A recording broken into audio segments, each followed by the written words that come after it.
Today I would like to read to you from On the Banks of Plum Creek by Laura Ingalls Wilder. And today's chapter is Chapter 8, Straw Stack. When Mr. Nelson's harvesting was done, Pa had paid for Spot. He could do his own harvesting now. He sharpened the long, dangerous scythe that the girls must never touch, and he cut down the wheat in the small field beyond the stable. He bound it in bundles and stacked them. Then every morning he went to work on the level land across the creek. He cut the prairie grass and left it to dry in the sunshine. He raked it into piles with a wooden rake. He yoked Pete and Bright to the wagon and hauled the hay and made 6 big stacks of it over there. At night he was always too tired now to play the fiddle, but he was glad because when the hay was stacked, he could plow that stubble land, and that would be the wheat field. One morning at daylight, 3 strange men came with a threshing machine. They threshed Pa's stack of wheat. Laura heard the harsh machinery noises while she drove a Spot through the dewy grass, and when the sun rose, chaff flew golden in the wind. The threshing was done, and the men went away with the machine before breakfast. Pa said he wished Hanson had sown more wheat.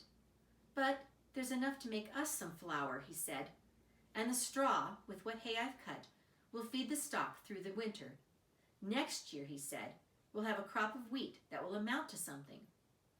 When Laura and Mary went up on the prairie to play that morning, the first thing they saw was a beautiful golden straw stack. It was tall and shining bright in the sunshine. It smelled sweeter than hay. Laura's feet slid in the sliding, slippery straw, but she could climb faster than straw slid. In a minute, she was high on top of that stack. She looked across the willow tops and away beyond the creek at the far land. She could see the whole great round prairie. She was high up in the sky, almost as high as birds. Her arms waved and her feet bounced on the springy straw. She was almost flying, way high up in the windy sky. I'm flying, she called down to Mary. Mary climbed up to her. Jump, jump, Laura said. They held hands and jumped, round and round, higher and higher. The wind blew, and their skirts flapped, and their sunbonnets swung at the ends of the sunbonnet strings around their necks. Higher, higher, Laura sang, jumping. Suddenly, the straw slid under her. Over the edge of the stack she went, sitting in straw, sliding faster and faster, bump. She landed at the bottom, plump. Mary landed on her. They rolled and laughed in the crackling straw. Then they climbed the stack and slid down it again. They had never had so much fun. They climbed up and slid, climbed and slid, until there was hardly any stack left in the middle of loose heaps of straw. Then they were sober. Pa had made that straw stack, and now it was not at all as he had left it. Laura looked at Mary, and Mary looked at her, and they looked at what was left of that straw stack. Then Mary said she was going into the dugout, and Laura went quietly with her.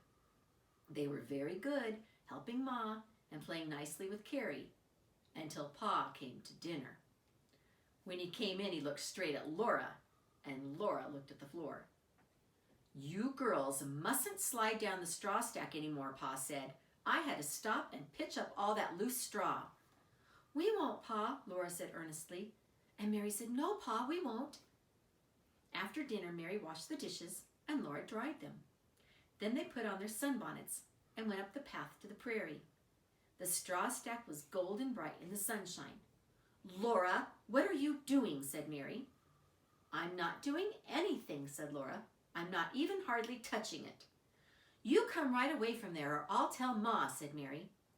Pa didn't say I couldn't smell it, said Laura.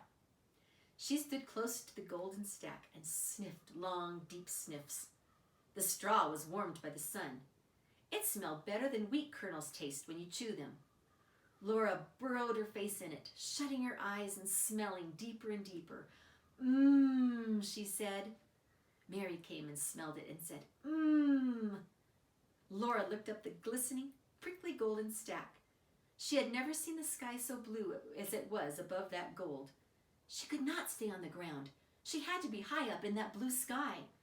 Laura, Mary cried, Pa said we mustn't. Laura was climbing. He did not either, she contradicted. He did not say we must not climb up it. He said we must not slide down it. I'm only climbing. You come right straight down from there, said Mary. Laura was on top of the stack. She looked down at Mary and said, like a very good little girl, I am not going to slide down. Pa said not to. Nothing but the blue sky was higher than she was. The wind was blowing. The green prairie was wide and far. Laura spread her arms and jumped, and the straw bounded her high. I'm flying, she sang. Mary climbed up, and Mary began to fly too. They bounced until they could bounce no higher. Then they flopped flat on that warm, sweet straw.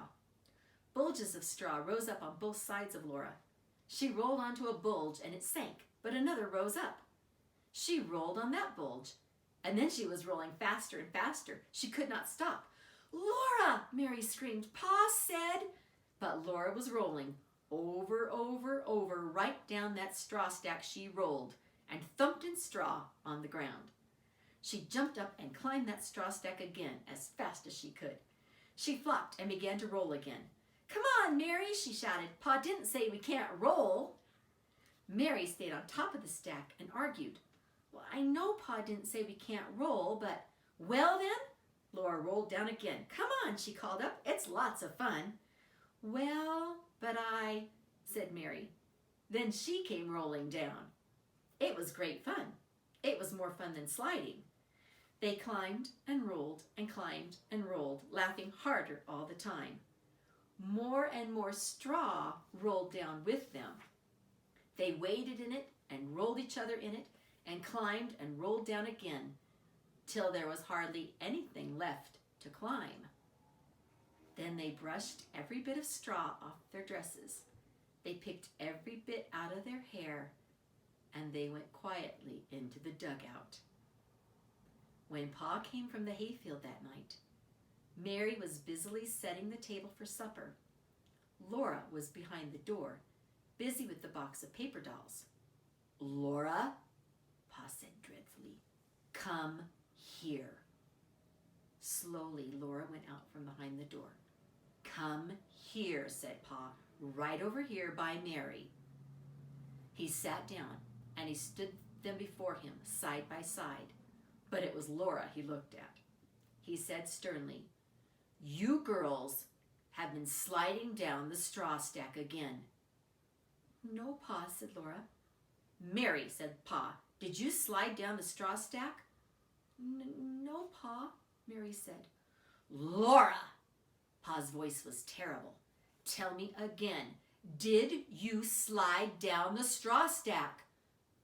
No, Pa, Laura answered again. She looked straight into Pa's shocked eyes. She did not know why he looked like that. Laura, Pa said. We did not slide, Pa said. Pa, Laura explained, but we did roll down it. Pa got up quickly and went to the door and stood looking out. His back quivered. Laura and Mary did not know what to think. When Pa turned around, his face was stern, but his eyes were twinkling. All right, Laura, he said. But now I want you girls to stay away from that straw stack. Pete and Bright and Spot will have nothing but hay and straw to eat this winter. They need every bite of it. You don't want them to be hungry, do you? Oh, no, Pa, they said.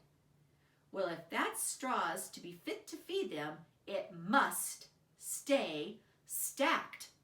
Do you understand? Yes, Pa, said Laura and Mary. That was the end of their playing on the straw stack. And that is the end of chapter 8. I hope you enjoyed it. Bye.